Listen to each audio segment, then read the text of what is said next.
മെല്ലെ മെല്ലെ മെല്ലെ കണ്ണുകൾ തുറക്കുക. Open up your I. ഒരിക്കൽ കൂടി എഴുന്നേറ്റ് നിന്ന് പാം 3 times.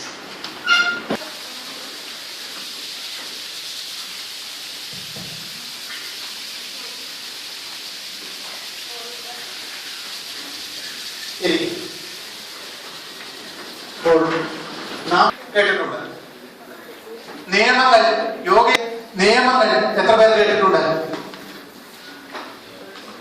അപ്പോൾ ബൈബിളിൽ 10 കൽപ്പനകൾ എന്ന് പറയുന്നത് പോലെ എല്ലാവരും യോഗ ക്ലാസ്സിൽ ചേർന്നു, അല്ലെ, രജിസ്റ്റർ ചെയ്തു, പൈസ അടച്ചു, ഉടൻ തന്നെ യോഗ തുടങ്ങി.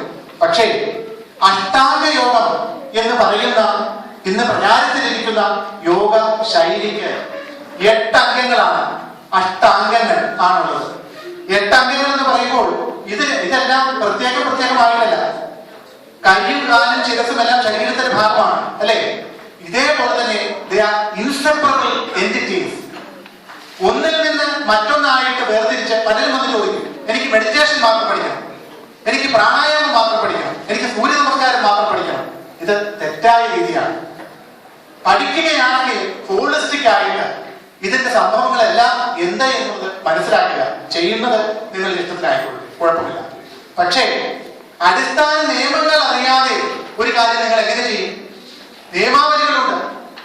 പഴയ ആളുകൾ ഇതിന്റെ ഗുരുക്കന്മാർ പറഞ്ഞു വെച്ചിരിക്കുന്ന നിയമാവലികളിൽ ഒന്നും തന്നെ പാലിക്കാതെ യോഗയെ യോഗാഭാസമാക്കി മാറ്റുന്ന സംസ്കാരം ഇന്ന് പലയിടങ്ങളിലും കാണുന്നുണ്ട്.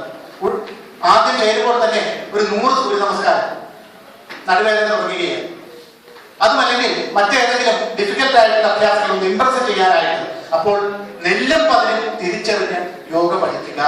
പ്രത്യാഹാരം, ധാരണ, ധ്യാനം, സമാധി. ഒരിക്കൽ കൂടി യമം, നിയമം, ആസനം, പ്രാണായാമം, പ്രത്യാഹാരം, ധാരണം, ധ്യാനം, സമാധി. അഹിംസ, സത്യം, അപ്തേയ, അപരിഗ്രഹ, ബ്രഹ്മചര്യ. അഹിംസ. എന്താണ് അഹിംസ?